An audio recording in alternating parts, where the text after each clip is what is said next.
Então vamos lá, sejam todos bem-vindos, aqueles que estão conosco online e os que estão aqui. Um Shabbat Shalom, que nós estamos terminando nosso Shabbat, afinal de contas, né? Todos juntos hoje. Né?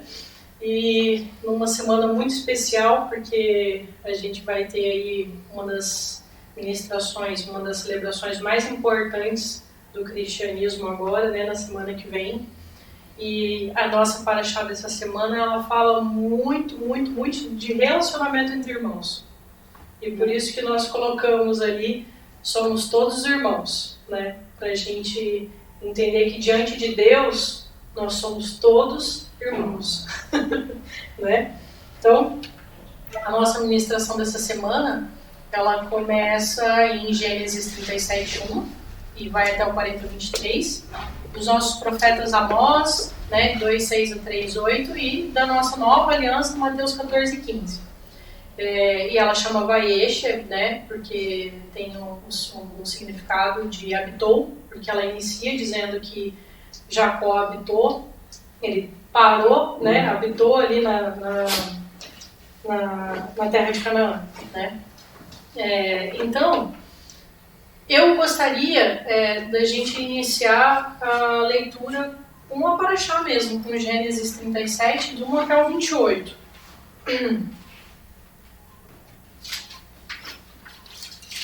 Eu posso ler? Alguém quer ler? Posso ler?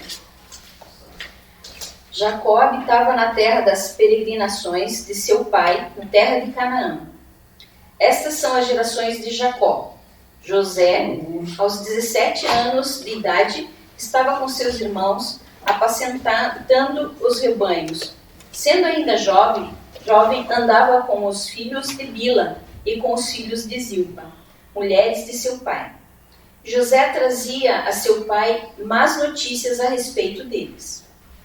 Israel amava mais a José do que a todos os seus filhos, porque era filho da sua velhice, e fez-lhe uma túnica de várias cores. Vendo, pois, seus irmãos que seu pai o amava mais do que a todos eles, odiavam-no, e não lhe podiam falar pacificamente. José teve um sonho, que contou aos seus irmãos. Por isso o odiaram ainda mais. Pois eles lhe disse: ouvi, peço-vos, este sonho que tive. Estávamos nos atando molhos no campo, e eis que o meu molho, levantando-se, ficou de pé, e os vossos molhos o rodeavam e se inclinavam ao meu molho.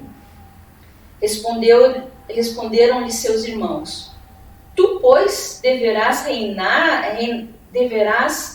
reinarás sobre nós? Tu deveras terás domínio sobre nós? Por isso ainda mais o odiavam, por causa de seus sonhos e de suas palavras. Teve José outro sonho e contou a seus irmãos, dizendo: tive ainda outro sonho, e eis que o sol e a lua e 11 estrelas se inclinavam perante mim. Quando contou o sonho ao seu pai e a seus irmãos, repreendeu seu pai e disse-lhe: que sonho é esse que tivestes? Porventura viremos eu, a tua mãe e teus irmãos a inclinar-nos com o rosto em terra diante de ti? Seus irmãos, pois, o invejavam, mas o seu pai guardava o caso no seu coração. José é vendido por seus irmãos. Ora, foram seus irmãos apacentar o rebanho de seu pai em Siquém.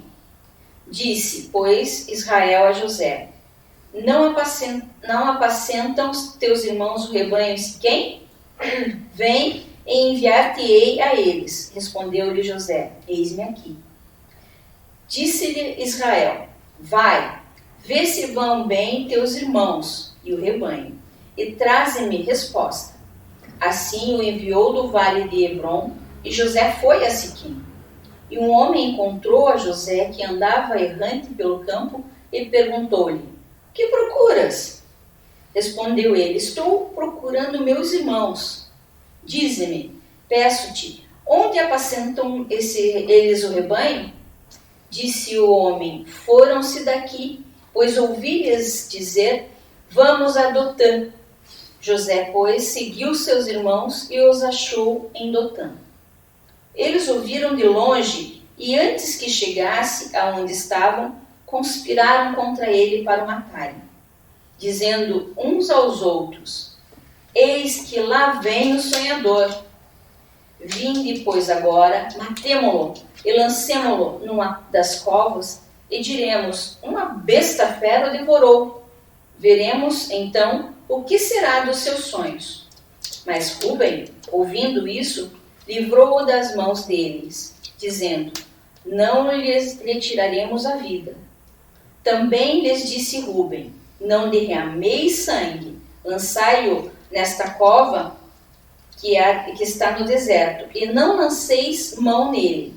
Disse isso para livrá-lo das mãos deles, e a fim de restituí-lo a seu pai. Logo que José chegou, a seus irmãos, entre estes o despiram da sua túnica, a túnica de várias cores que ele trazia, e tomando-o, lançaram-no na cova, mas a cova estava vazia, não havia água nela.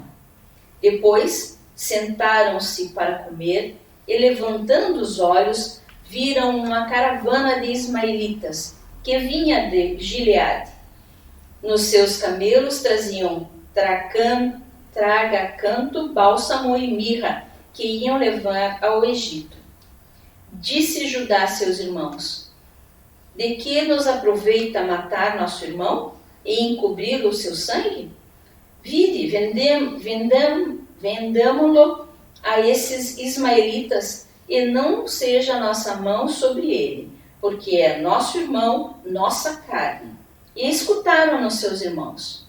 Ao passarem por os negociantes midianitas, tiraram José, alcançando-o da cova, e venderam-no por 20 ciclos de prata aos ismaelitas, os quais o levaram para o Egito.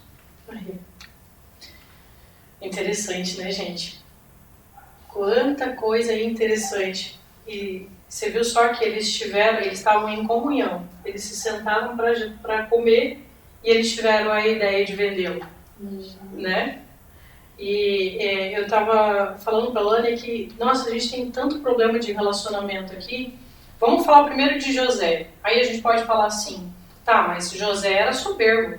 José estava se aproveitando do fato de Deus o ter escolhido e estava ali se envaidecendo com os seus irmãos, né?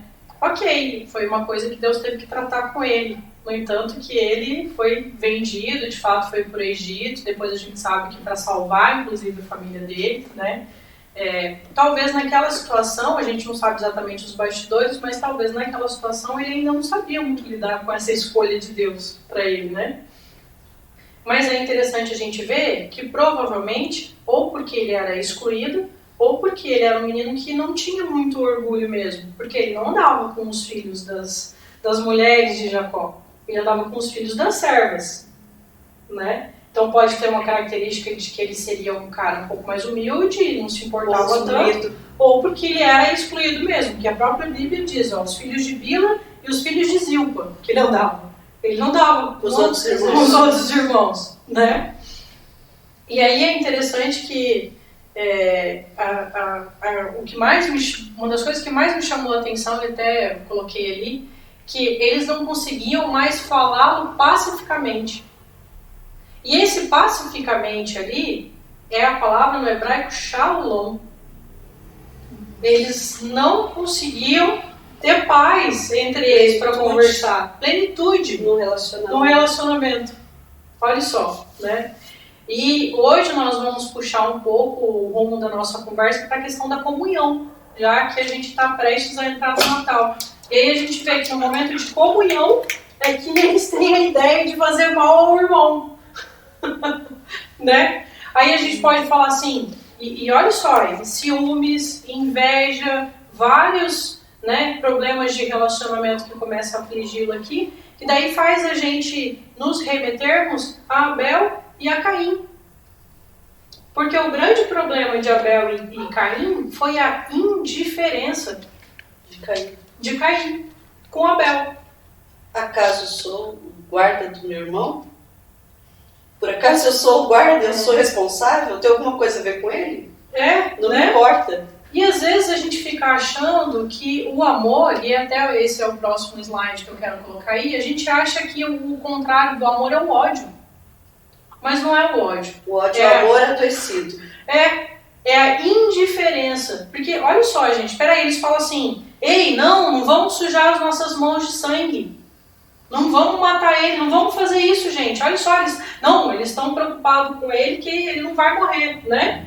Aí, mas eles estão preocupados com eles mesmos. Não sujar as mãos deles de sangue. Porque daí a ideia deles é jogar ele dentro de uma cisterna. Uma cisterna, um poço, num deserto seco, sem água, é abrigo de cobra e de escorpião. Então Entende? Então, na verdade, eles só não queriam sujar as suas mãos.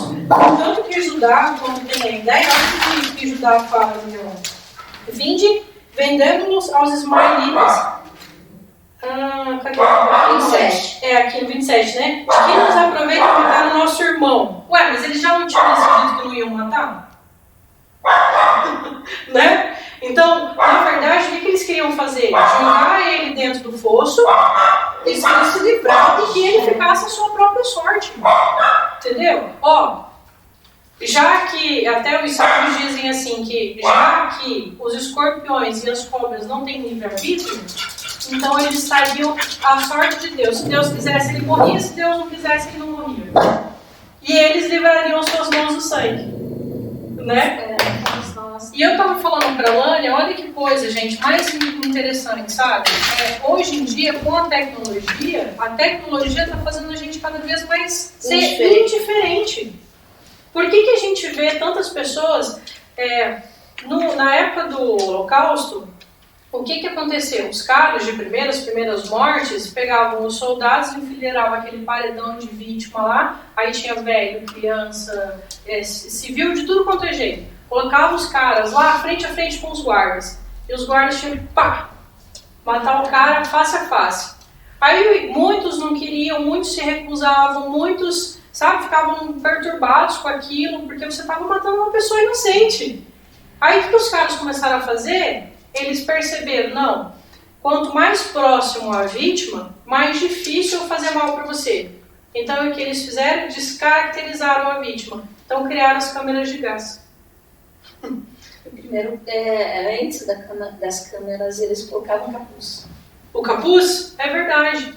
Antes da câmera, capuz. Tapava a vítima, é verdade. Eu não sabia se era velho ou novo. Isso. Então, e é isso. Me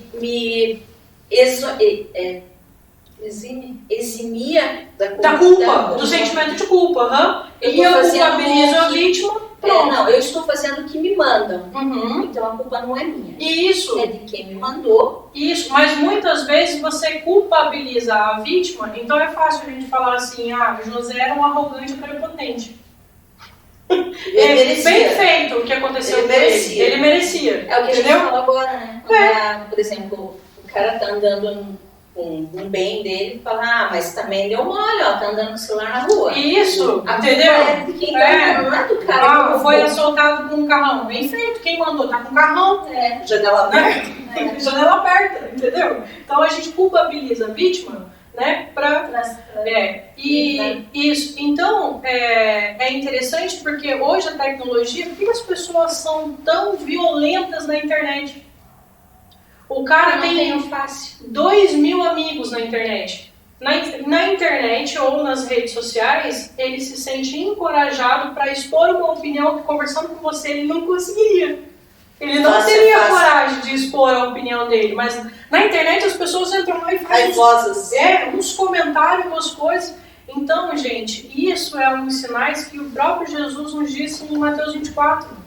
A indiferença. O amor se esfriará, né? Aí a gente vê Gente, quantos de vocês... Eu achei um barato. A gente foi ontem num grupo do pessoal que a Lani estudou na faculdade, que eles não se viam há 30 anos. Então pensa a idade do povo médio, né? Há 30 anos eles não se viam. E eu achei um barato, gente.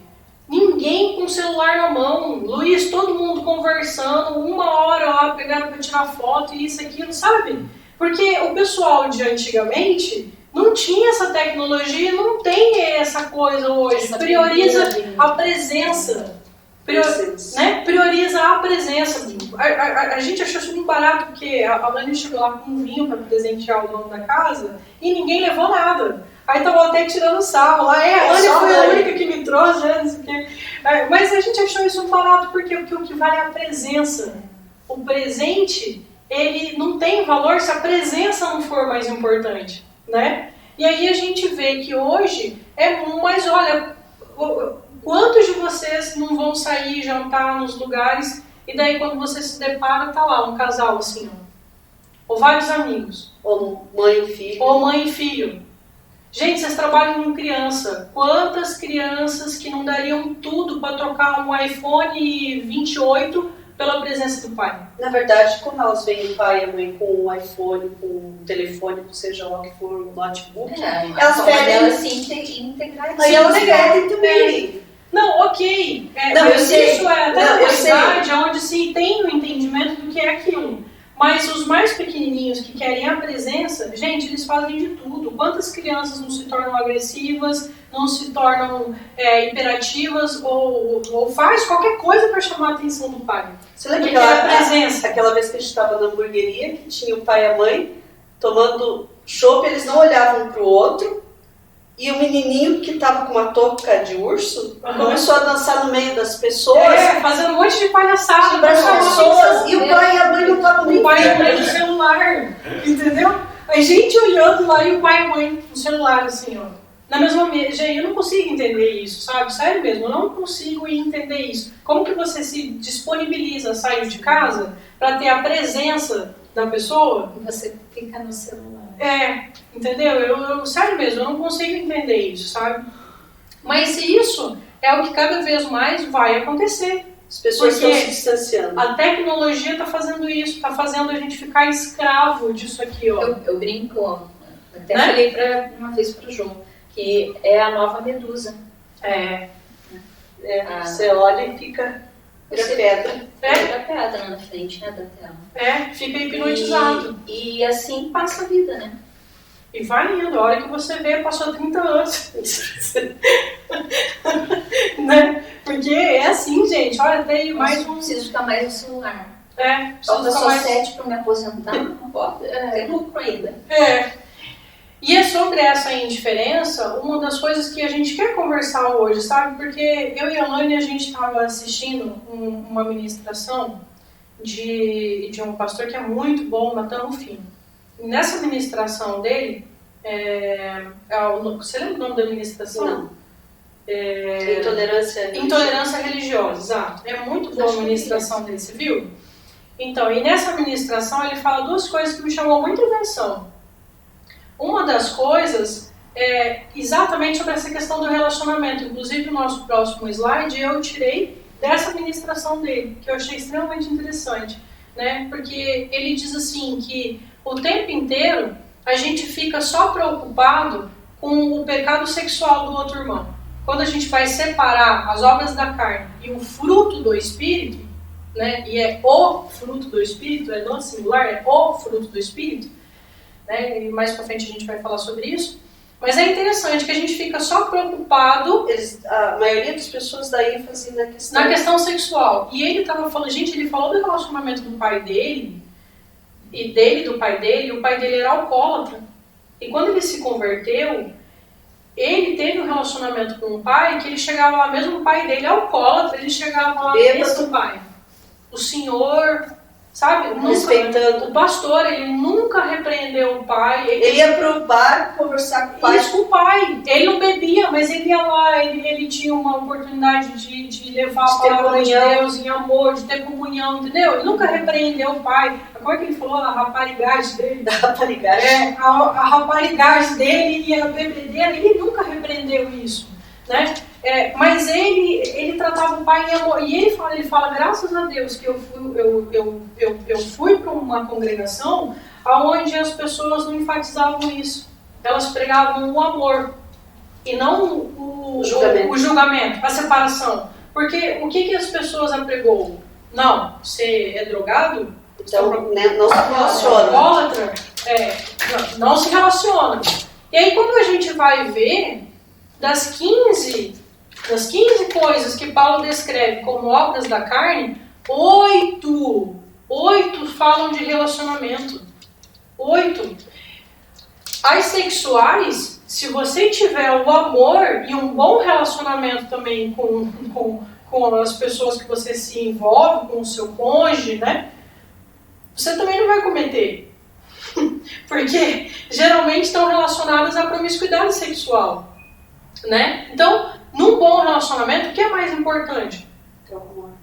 O amor, um bom relacionamento, né? Isso é tão interessante, gente. Eu achei tão interessante, sabe? Que ele falou de uma maneira tão linda, de uma maneira tão amorosa, o jeito que ele falava com o pai dele, sabe? E o pai dele via a diferença nele.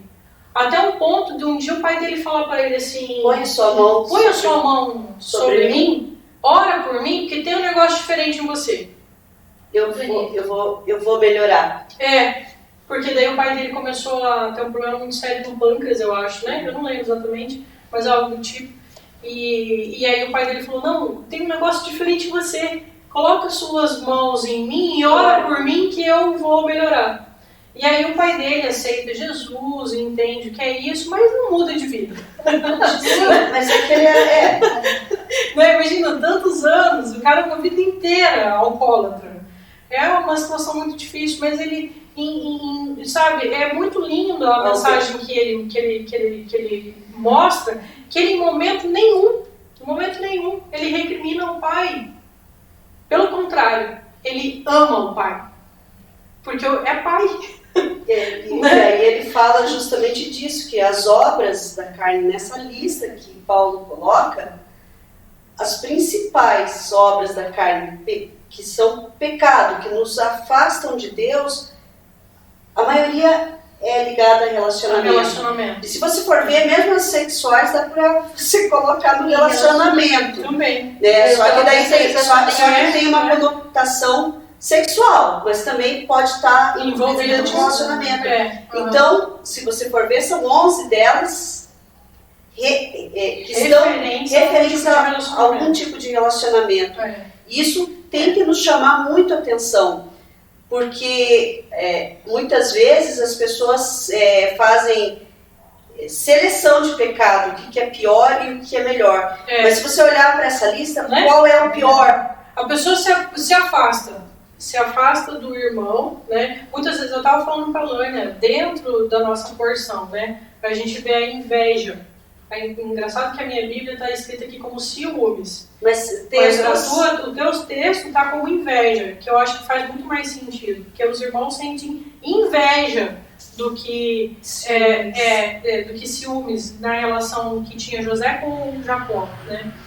E é engraçado que muitas vezes, dentro desses relacionamentos, quando a gente vê que o nosso pai, o nosso grande pai, ele escolhe determinada pessoa, a gente também tem inveja.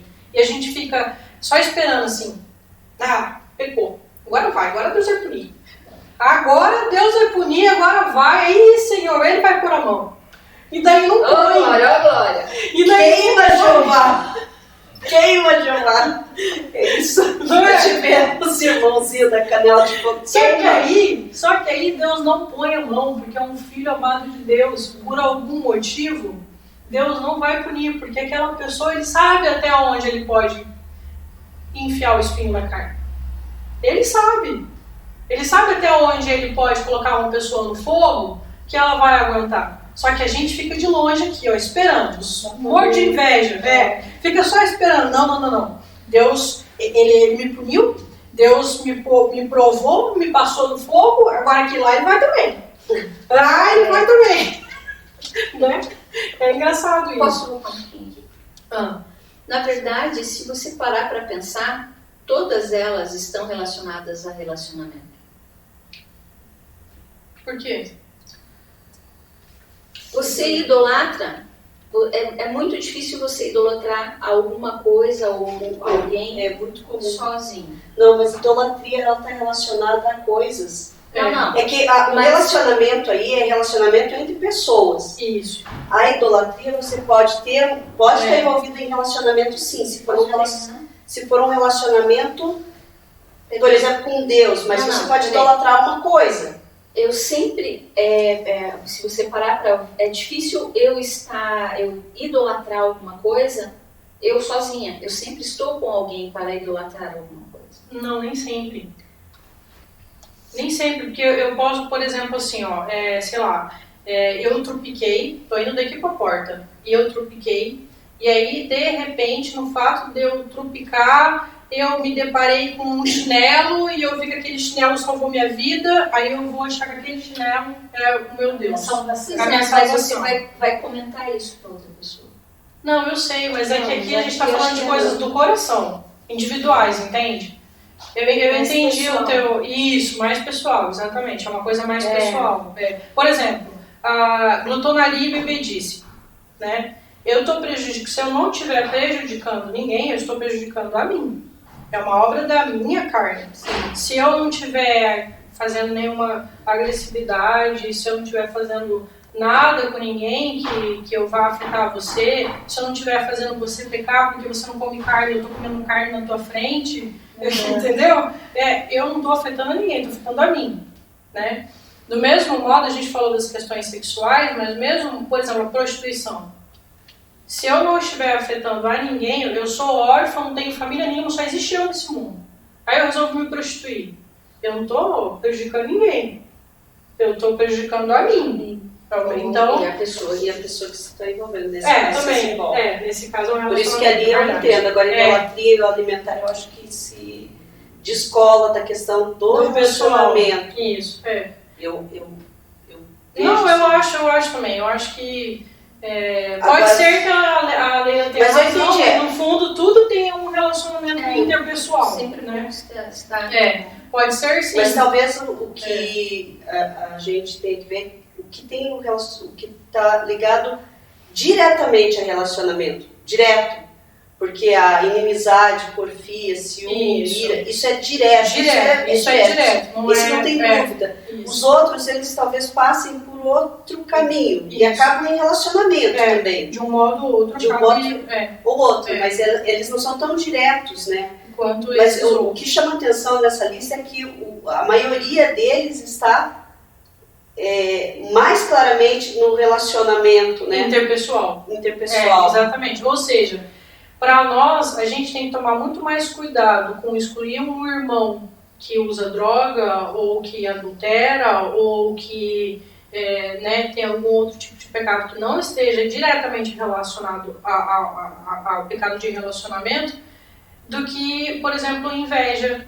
Às vezes as pessoas não se separam de pessoas que são invejosas, não repreende um irmão que é invejoso, né? Dentro das... Meu Deus, o que mais a gente vê, gente? Um desfile de roupa e é uma coisa que, sabe, olha, você tem que ter a roupa tal. Você viu fulano, cidade pequena é assim, você viu fulano, repetiu a roupa da missa passada. Eu vim de cidade pequena, eu sei que é isso, entendeu, Luiz? É assim, umas bobeiras, sabe? Que o povo fica com umas coisas de inveja, de problema de relacionamento, e a pessoa não se dá conta. Não, isso ela não tem que mudar. Mas o outro irmão lá, que ele tem um pecado que é mais visível para todo mundo, aquele lá ele tem que ser transformado. Eu não. Eu com meu pecado de inveja, de produzir contenda, de produzir divisão, esse não tem que mudar, né? E é isso que está nos chamando a atenção. Porque é engraçado. Eu estava falando para a Lânia que uma outra coisa que me chamou muito a atenção nesse vídeo do Natan Rufino foi a questão da ceia. Por quê? Porque ele disse assim, né? Ele não estava nem falando sobre isso, mas o que ele falou me chamou a atenção. Ele olhou para os pastores que estavam ao redor e ele falou assim, olha... e ele estava falando ali exatamente da importância de Paulo em relação a Pedro. E dizendo que Deus chamou Paulo para ele ser o cara que ia ministrar para os gentios. Ele chamou Paulo para ser o Paulo, o evangelista Paulo, né? O apóstolo Paulo.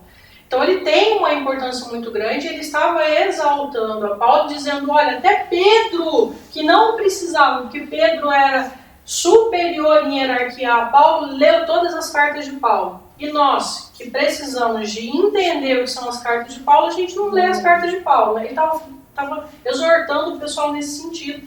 E aí ele falou assim, olha, por exemplo, a gente não lê Mateus, Marcos, Lucas e João na ceia. A gente não lê o que Jesus falou da ceia. Tomai a todos e comei. Ele não falou, né? A gente não, todas as igrejas, independente da igreja, lê Paulo. 1 Coríntios 11. E 1 Coríntios 11, Paulo está dando uma exortada no povo da congregação, ali da Assembleia, na questão de relacionamento. Aí eu falei, peraí, mas tá errado, gente. Não, o mais importante é o que Jesus falou. Jesus não excluiu ninguém. Só para vocês entenderem, vamos ler lá. 1 Coríntios 11.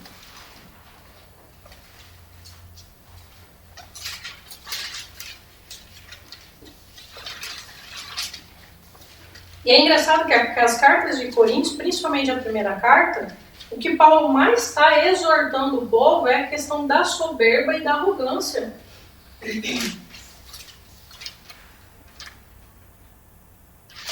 que eu leia? Deixa eu ver aqui para você ler. De onde para onde? Pode começar no versículo 17. Antes eu só queria falar uma coisa. Ó. No capítulo 11 ele inicia dizendo assim, ó, sede meus imitadores, como também eu sou de Cristo. Tá? E aí ele está dizendo assim, ó, de fato eu vos louvo porque em tudo vos lembrais de mim e retendes as tradições, assim como vos entreguei. Então ele está falando de tradições. Aí ele vai falar do uso do véu entre do homem e da mulher. E no verso 17 ele começa a falar da ceia. Do 17 até? Isso. Do 17 você pode ler até o 21. Nisto, porém, que vou dizer-vos, não vos louvo, porquanto vos ajuntais, não para melhor, mas para pior. Porque antes de tudo, ouço que quando vos ajuntais na igreja, há entre vós dissensões, e em parte o creio. E até importa que haja entre vós facções, para que os aprovados se tornem manifestos entre vós. De sorte que quando vos ajuntais num lugar, só não é para comer a ceia do Senhor. Porque quando comeis, cada um toma antes de outrem a sua própria ceia. E assim, um fica com fome e o outro se embriaga. Não tendes, porventura, casas para comer ou beber? Ou desprezais a igreja de Deus e envergonhais os que nada têm? O que vos direi? Louvar-vos-ei? Não, nisto não vos louvo. Pode continuar. Porque eu recebi do Senhor o que também vos entreguei, que o Senhor Jesus, na noite em que foi traído, tomou o pão e, havendo dado graças, o partiu e disse, isto é o meu corpo que é por vós. Fazei isto em memória de mim. Semelhantemente, também, depois de cear, tomou o cálice, dizendo, este cálice é um novo pacto no meu sangue. Fazei isto todas as vezes que beberdes em memória de mim.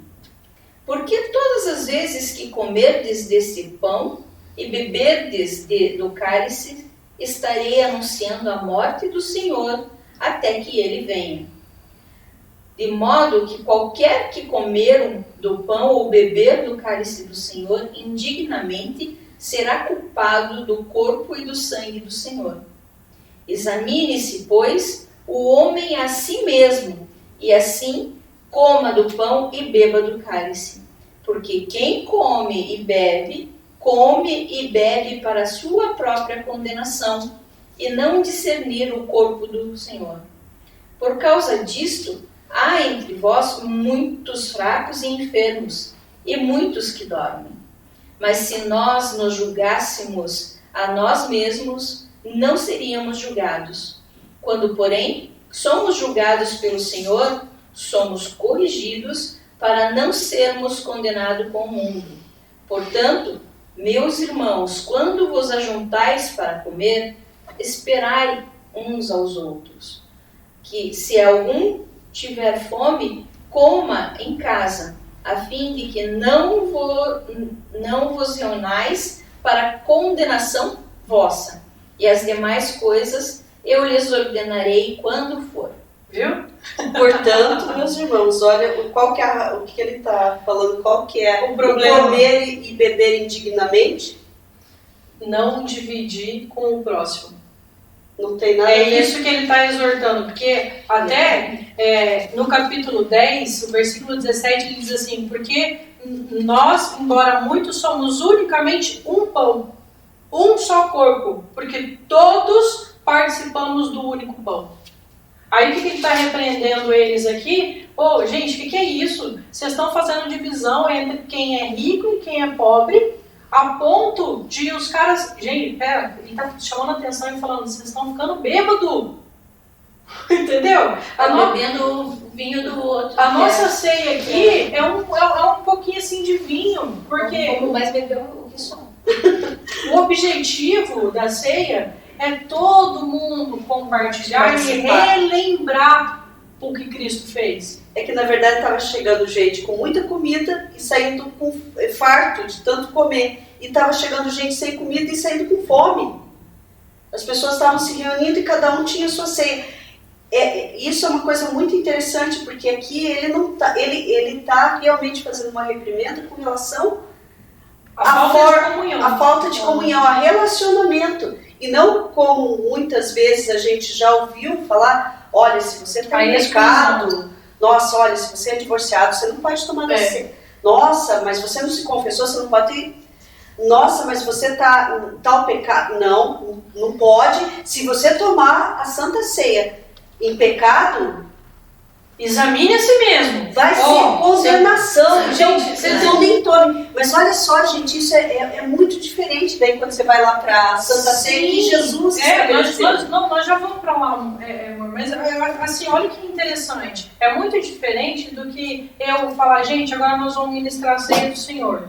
E aí eu vou falar para vocês, olha, aquele que comer do sangue e tomar do sangue indignamente, ele estará trazendo para si maldição. Peraí. Até quando eu fiz catequese, o catequista falou, né? Olha, se vocês forem comungar com pecado, vai sangrar na boca de vocês.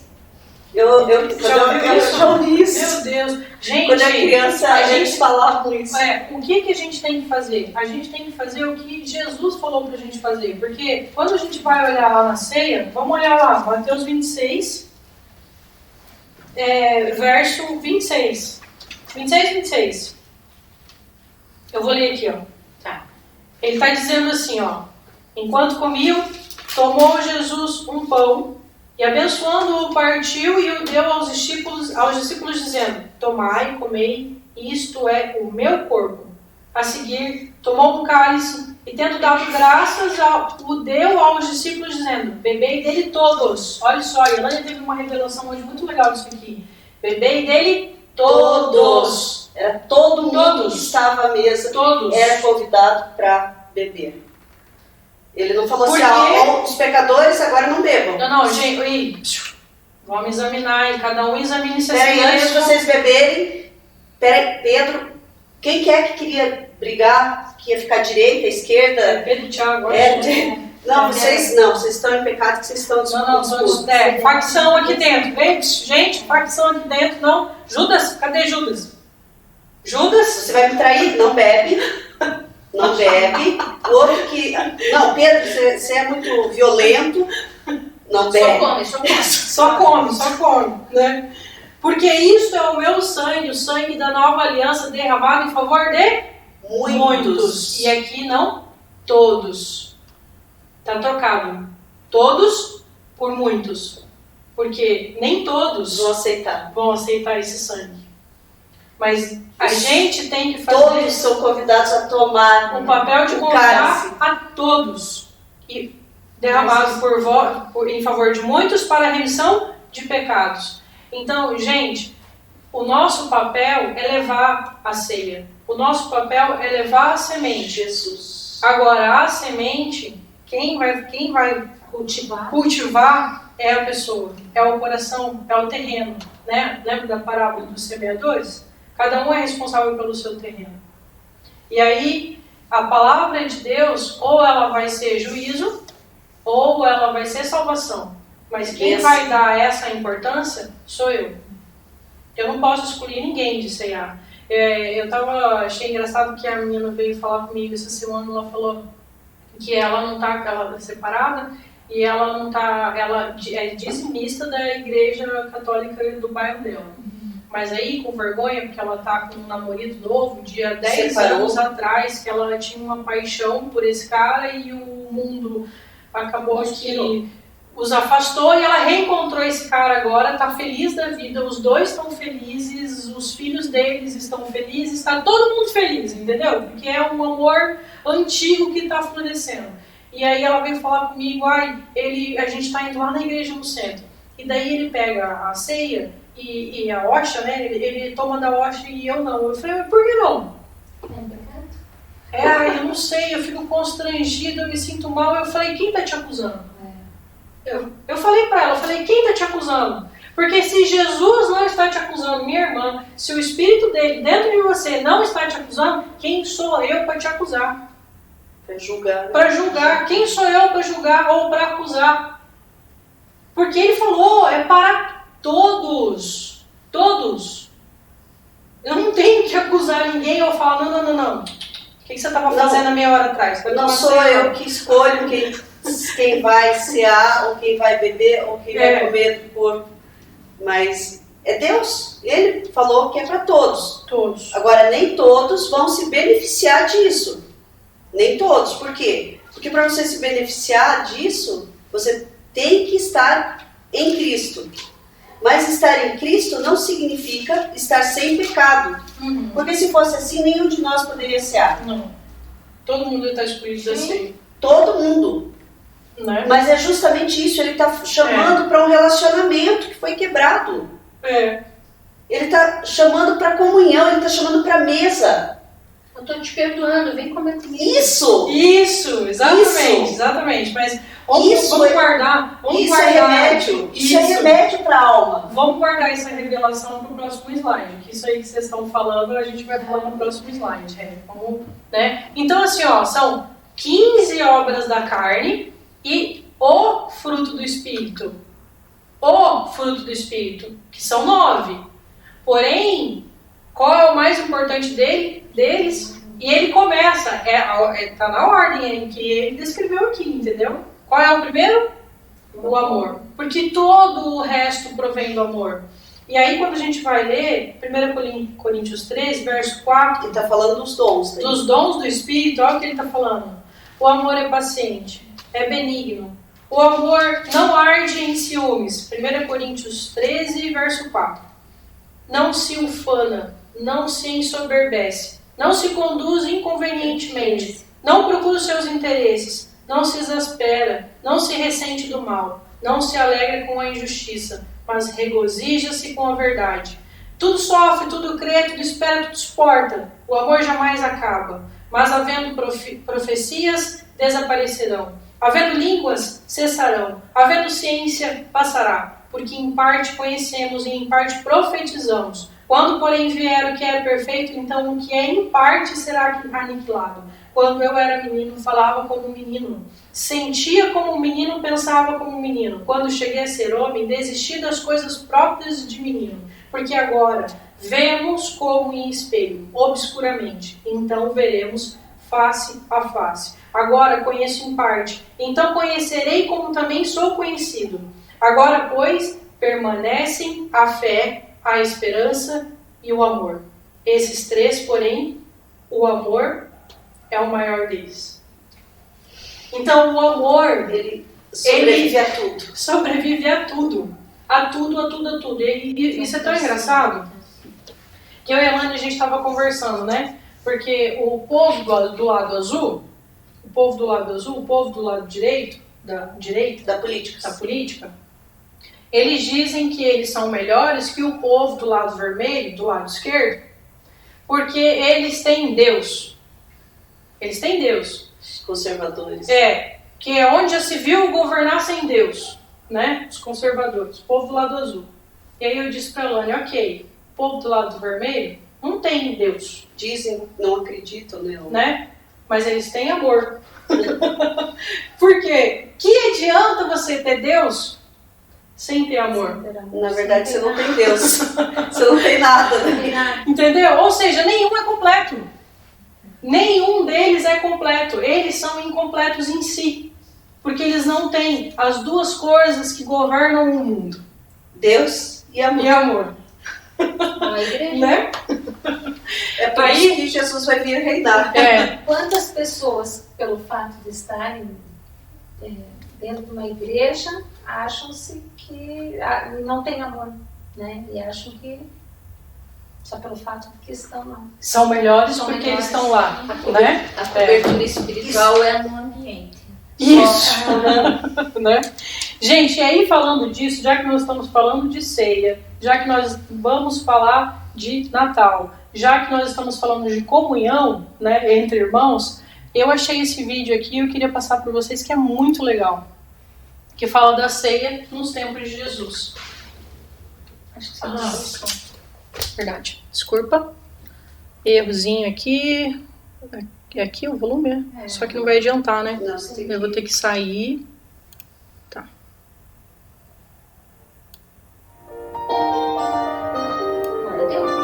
Não, só que agora tá lá no... Aqui, ó. Tiro daqui. Voltamos para cá. E aí, cadê o coisa aqui? Aqui. Agora vai.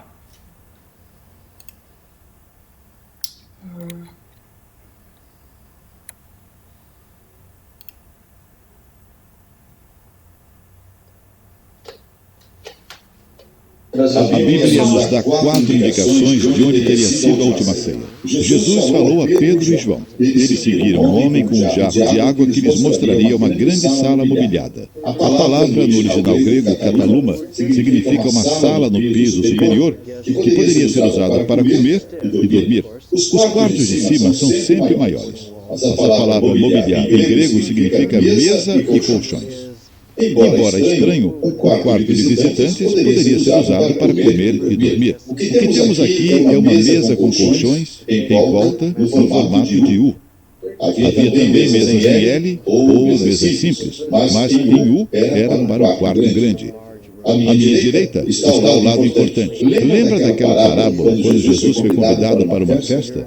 Não se sente no lugar mais importante ou então você será tirado dali. Eles sabiam disso? À minha esquerda está o local mais humilde. O anfitrião sempre senta no segundo lugar e não no primeiro deste lado.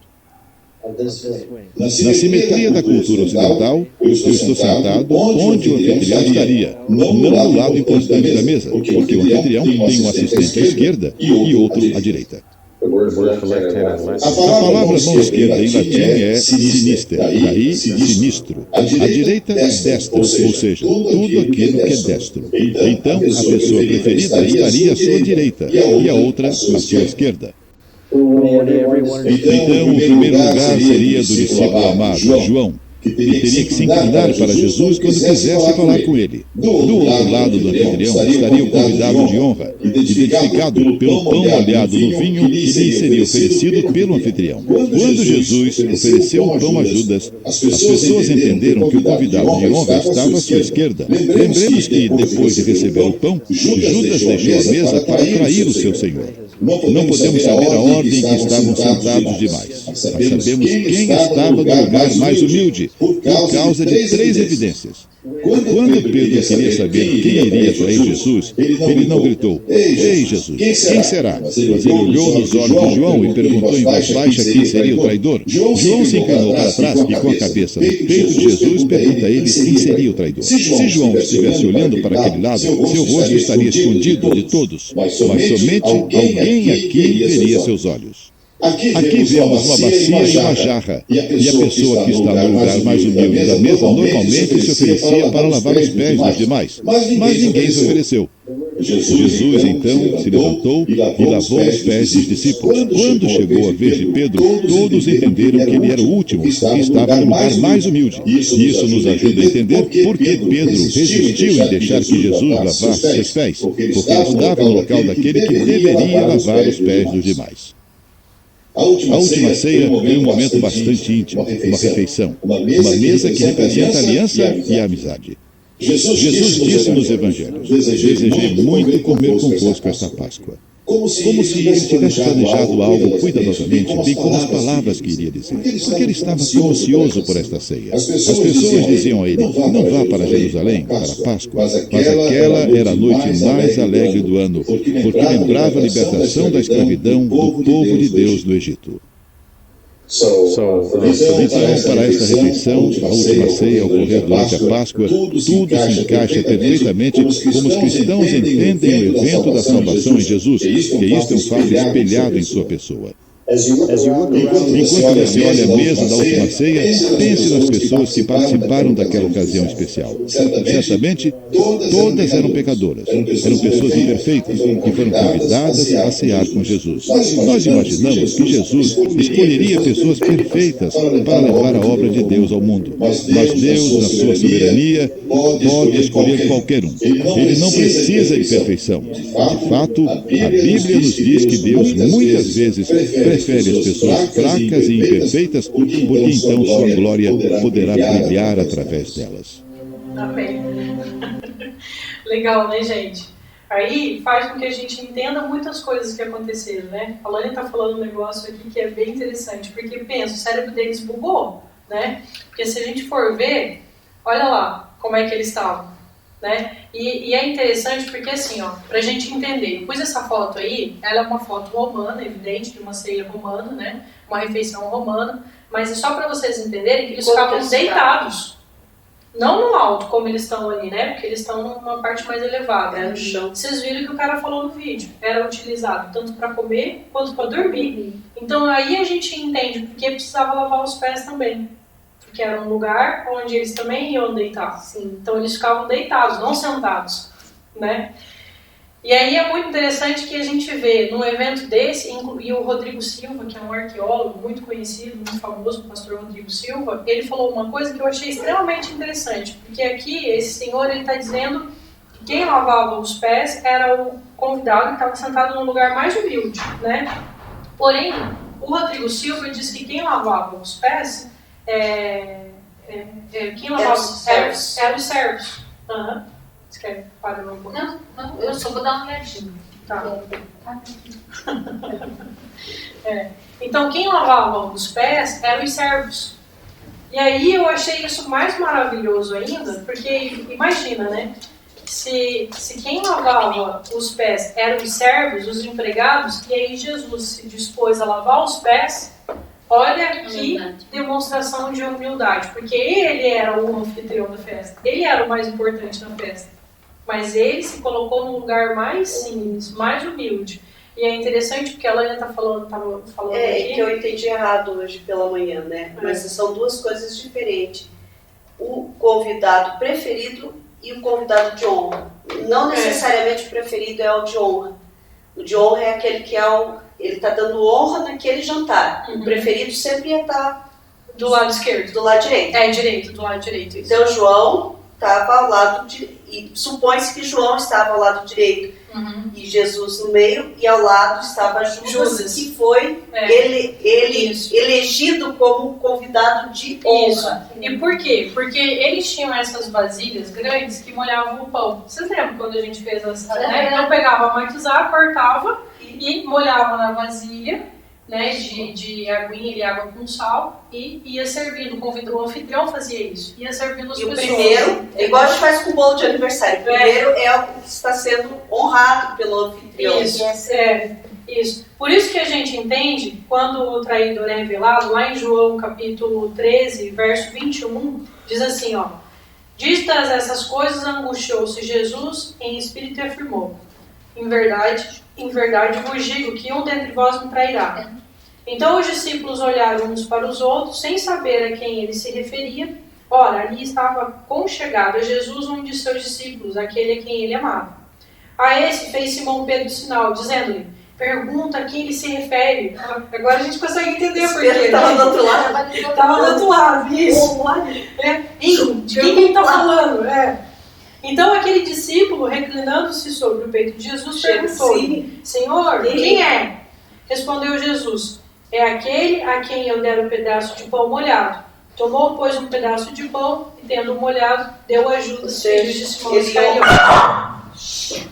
Aí o que acontece? Nos outros evangelhos, João é o único que relata dessa maneira. Nos outros evangelhos, Mateus, Marcos e Lucas, Jesus diz assim: é aquele ao qual que eu vou estar molhando o pão junto comigo. Né? Eles relatam assim. E o que isso significa? Significa que o anfitrião molhava o pão e servia as outras pessoas. A maior desonra que vocês puderem imaginar. Falta de educação. Falta de educação era alguém deselegância. Colocar a mão junto com outra pessoa na vasilha para molhar o pão. Principalmente com o anfitrião. Entende? Então, Judas já havia traído Jesus antes de traí-lo. Porque ele já não via Jesus como alguém a quem ele deveria respeitar. Entendeu? Então, a quem ele devia honrar. E por isso que logo aqui em seguida diz: e após o bocado, imediatamente entrou nele Satanás. Então o único ali que não tinha, o único que seria indigno da ceia era Judas, porque ele já havia rejeitado Jesus. Já. Então só é indigno da ceia. Sim. Ou só não recebe as bênçãos da ceia aquele que rejeita. Porque não, todos vê eles... Jesus como Salvador. Para que eu vou me alimentar da ceia dele se eu não ligo para isso? Não acredito. Eu não sei quem é. Não sei quem é, não sei para que serve, para que ele morreu. Então, qual o sentido disso? Não faz sentido nenhum, né? Mas quem vai ter esse papel de juiz é Deus. É ele que vai julgar o coração de cada um, né? E a gente achou isso, assim, muito interessante, porque eu falei para o falei, caramba, as pessoas ficam excluindo tanto as pessoas da comunhão, porque, gente, a ceia é a comunhão, é para a gente lembrar do que Jesus fez por nós. Só que ele não excluiu Judas. Nem ele excluiu. Ele lavou o pé de Judas também, gente. Foi o próprio Judas que se excluiu, né? Sim, ele lavou também lá o pé do bonitão. Não, porque o que aconteceu? Judas comeu o pão e saiu da comunhão. Da comunhão, né? E aí, olha só, voltando lá para o comecinho da nossa paraxá, falando de José e os seus irmãos, né? A Lani teve uma revelação muito tremenda, porque na ceia é que Jesus faz a nova aliança. Ele está falando: este é o cálice da nova aliança que eu faço com vocês. É um momento de reconciliação de Deus com a humanidade. Isso. É a reconciliação. A nova aliança. Né? E o que José faz com os seus irmãos? Qual é o momento quando ele está lá ceando com os seus irmãos, que ele faz um banquete? Isso vai ser lá paraxá, lá para frente. Mas na próxima paraxá, mas né, quando ele está se reconciliando com os seus irmãos, é em volta de um banquete. E aí ele diz: Ani Yosef, eu sou Yosef, eu sou José. Ele se revela na comunhão, a mesa. Por isso que me chamou a atenção. Todos juntos, os irmãos pecadores. Isso. Serão vendidos. Eles sabendo que foram os irmãos que fizeram aquilo. Isso, exatamente. Entende? E por isso que eu chamei a atenção, para que foi na comunhão, foi enquanto eles estavam comendo o pão, que eles decidiram vender ele. Né? Só para a gente relacionar a comunhão que eles tiveram, né, José com seus irmãos, conciliação foi a mesma. Então, a mesa, a comunhão, ela é um lugar de se alimentar juntos. Isso, se alimentar junto. Por Né? isso que a gente diz que a hora de você senta à mesa com os teus familiares é a hora mais sagrada. Mais sagrada, exatamente. E eu vejo que eu acho que você está tentando se manter firme nisso como uma patriarca, e eu acho isso maravilhoso. Matriarca. Que eu falei patriarca. Patriarca Isso é vai ser verdade. Faz papel. Isso, também. Pai e mãe. Mas eu acho muito lindo isso. Patriarca mãe. É uma patriarca mãe.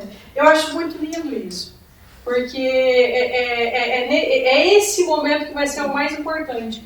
E até isso hoje a gente está perdendo nas famílias, né? As pessoas não comem mais juntas. Não comem mais juntas. Não tem, eu lembro que eu chegava para almoçar em casa, né, de escola, assim, e aí eu chegava contando tudo e comendo, e sabe aquela coisa de... A gente tinha a questão da comunhão na hora de comer. Nem sempre com toda a família reunida, né? Às vezes era com meu pai, às vezes era com meu avô, às vezes era com a minha mãe, mas a gente sempre tinha um momento. Isso. Hoje em dia não tem mais, e quando tem, a mãe já pega o celular.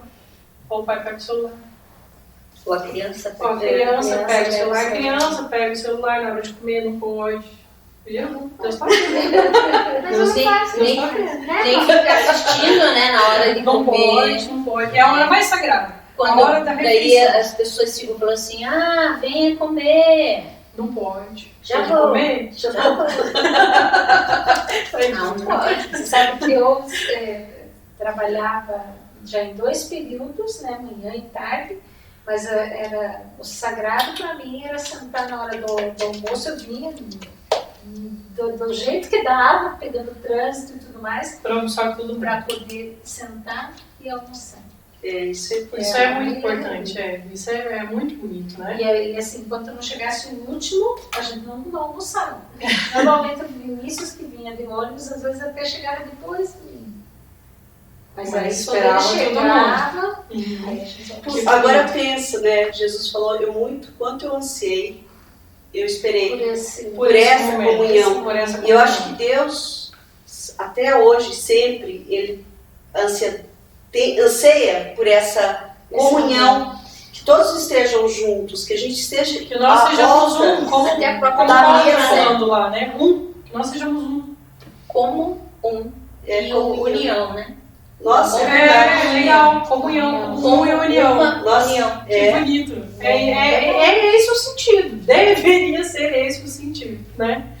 E aí, gente, não é à toa que nós estamos falando nessa porção exatamente antes deste momento de comunhão que nós teremos.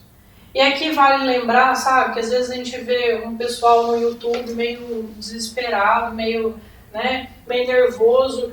Porque quando você descobrir o fundamento do que é essa festa, você não vai mais querer compartilhar, porque é uma festa pagã, porque não surgiu não sei na onde, porque a gente não tem mandamento na Bíblia, porque comemorar o dia de nascimento de Jesus, ninguém sabe quando foi, então... a gente tem sabe. polêmicas. Tem uma polêmica muito grande, a gente sabe que não é 25 de dezembro, a gente sabe que não poderia ter sido em dezembro. Eu fiquei uma tarde inteira esses tempos fazendo um monte de conta, porque a Bíblia dá algumas revelações, principalmente quando fala daquele profeta que... Daniel? Não, o profeta que anseia levar Jesus à circuncisão de Jesus, no 8º dia. Não é Ananias? Eu não lembro o nome do Não profeta. importa. Não importa também, esqueci agora. Mas fala o turno dele, que ele estava trabalhando. E aí a gente vai lá em 1 Reis, e lá tem a divisão dos turnos dos sacerdotes no ano. Então, mais ou menos, tem como a gente entender que poderia ter sido em setembro ou outubro. Não foi Mas novembro. com certeza não foi em dezembro. Eu já pesquisei.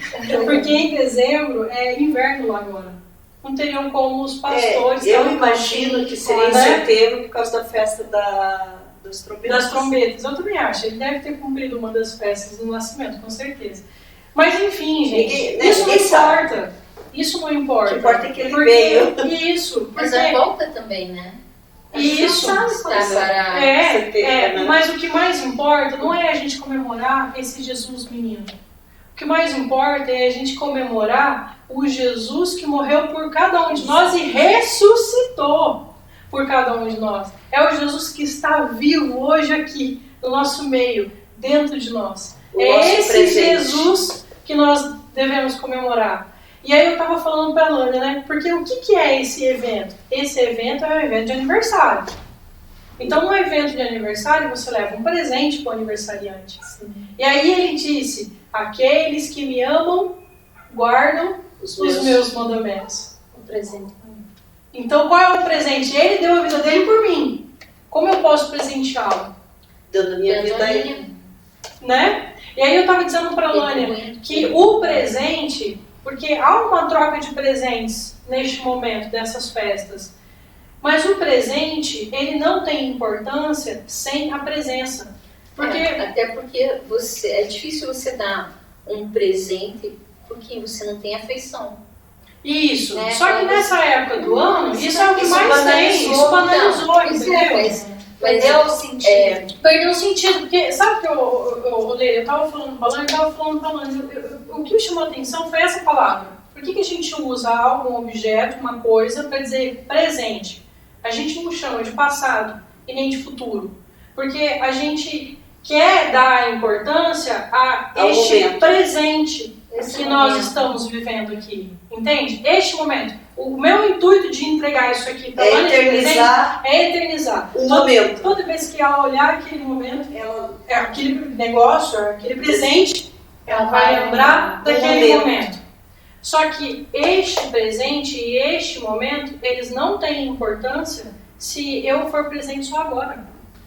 Só no dia do Entende? aniversário ou só no dia do Natal. vamos comemorar o nosso aniversário de casamento. Ok. Aí a gente sai, esquece todas as brigas, o que vale agora é esse momento aqui, tá? O resto do É lindo, ano, a maravilhoso. convivência, todo o resto você esquece. O que vale é agora. Tá bom? Que nosso dia aqui, você dá um presente pra mim, eu dou um presente pra você. Não, gente, o presente é a cereja do bolo. É pra eternizar um momento. É pra você trazer a importância do momento. Do relacionamento. Do relacionamento, né? Então a gente vê as pessoas agora, isso me irrita um pouco, sabe?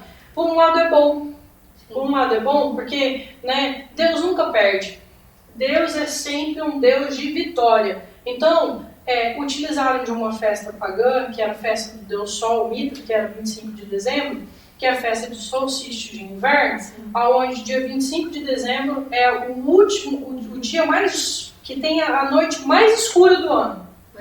Mais longa. Isso, obrigada. Isso que eu queria falar. Você entendeu? Mais longa do ano. 25 de dezembro. Isso. Aí a partir daí, Isso no outro hemisfério. vai diminuindo, no outro hemisfério, vai diminuindo a escuridão e aumentando cada vez mais o tempo de exposição ao sol, até chegar no auge do sol no verão, né? Então, gente, ele é a luz. É uma festa que se comemora a virada da luz para as trevas. Das trevas para a luz. Isso, obrigada. Das trevas para a luz. Porque ele é a luz. E ele é um Deus de vitória. Mesmo numa festa que, né, poderia ser pagã, ele está ali presente como a luz. Sempre vai ter uma demonstração dele, porque ele é o Senhor de todas as coisas. Não é verdade? Então me incomoda um pouquinho que nessa época de final de ano fica todo mundo numa histeria coletiva. Sabe? Passa perto de shopping. Isso. Término de ciclo, sabe, Jô? Sabe aquela coisa que tem, até a psicologia explica, de domingo à noite? Síndrome do fantástico. Dá o domingo à noite, todo mundo fica, a pessoa que é muito ansiosa, fica depressiva, que aí vai começar a segunda. Aí vai Tem começar dia tudo de seguinte novo. pra aula, tem isso pro trabalho. Você fica assim? Não fique. É mais um dia legal que você vai conhecer um monte de gente Tanta na coisa escola. boa pode acontecer. Isso. Mas muita gente fica assim. Muita gente fica assim, vida adulta, meu filho. Depois dos 30, você ainda tá muito novinho pra sofrer com isso. Eu trabalhei com uma pessoa que ela dizia que a segunda-feira ela chegava e ela anunciava. Que É o pior dia. segunda-feira ninguém conversasse com ela porque era o dia do mau humor. Por que o mau humor? Porque tá começando a semana. Mas a semana começa no domingo. Isso. Então, chega essa época do ano, fica todo mundo nessa coisa de sentimento de final de ciclo.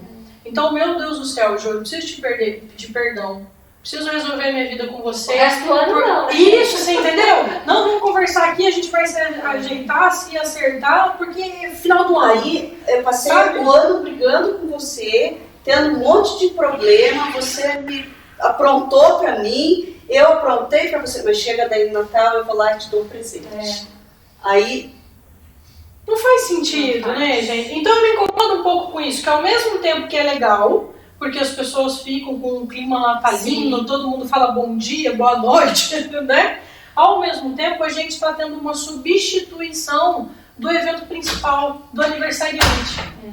Todo E está mundo virando uma esquecendo. coisa consumista, onde as Sim, pessoas nossa, preocupam você só- chegar no lugar e daí você não dá um presente, né? É absurdo. Às vezes tem gente que se sente ofendida de não ter Ganho ganho presente. Eu fico feliz quando me dão um presente, óbvio, mas assim, eu sinceramente, né, se eu não receber o presente, o que eu adoro é receber um abraço. É a presença. presente. A presença. É. Tipo, ontem nessa reunião com os meus amigos, foi o melhor presente. Ninguém levou nada, só um abraço. Nossa, aquilo preencheu muito mais que se tivesse ganho um presente mais caro. Porque Isso. é isso que a gente está falando, que as pessoas estão perdendo. Elas estão preocupadas com as coisas palpáveis, materiais. É a questão do ser grato por você, né? Obrigada por você estar na minha vida. Isso. Você ter vindo. É, não Obrigada. pelo que você está ganhando da Eu pessoa. né? sempre brinco, né, que quando eu vejo essas campanhas que falam, ai, campanha de inverno, ai, campanha de Natal, de presente, campanha de alimento. Aí você fica pensando, né, puxa vida, tinha que ser Natal o ano inteiro, né? Então, É isso que é isso que eu tô querendo dizer, sabe, que me incomoda um pouco. Porque daí no Natal tudo se transforma, tudo, sabe, as pessoas fazem as pazes, mas daí Dia chegou 1º dia de 15, janeiro. não, ainda dá um pouquinho ali, né? Chegou ali no dia de Reis, né, que tira os enfeites, pronto, esquecer dos elementos do Natal, já era Natal, não tem mais energia de Natal, agora nós podemos brigar. Final do ano nós acertamos de novo, sabe? Isso é uma coisa que me incomoda, de fato, né? O bom é que tem um certo amor pairando no ar, mas ele deveria ser sempre. Ele deveria se perpetuar, né? Então isso é uma coisa que me incomoda um pouco, né? E realmente Né? faz todo sentido mesmo. Né? Né? Nós vamos manter essas luzinhas no ano. O ano inteiro. Lembrar do Natal o ano inteiro, né? Por deixar Acho que é por isso que tem alguns lugares que a gente passa e tá lá algumas coisas de É, Natal. bateu. Tem uns que deixam de junina, né? Festa junina. Aí tá. Aí vê que a pessoa Ei, pessoal, que Deus abençoe a vida de vocês no decorrer dessa semana, com os seus familiares, que a Shalom dele permaneça com a casa de vocês, permaneça com vocês aonde vocês estiverem, que a paz dele possa prevalecer entre vocês e seus familiares. Em nome de Jesus, nós abençoamos todas as vidas que estão nos ouvindo ou que irão ouvir esse vídeo futuramente. Que Deus possa abençoar a vida de cada um de vocês. Amém. Amém. Beijão.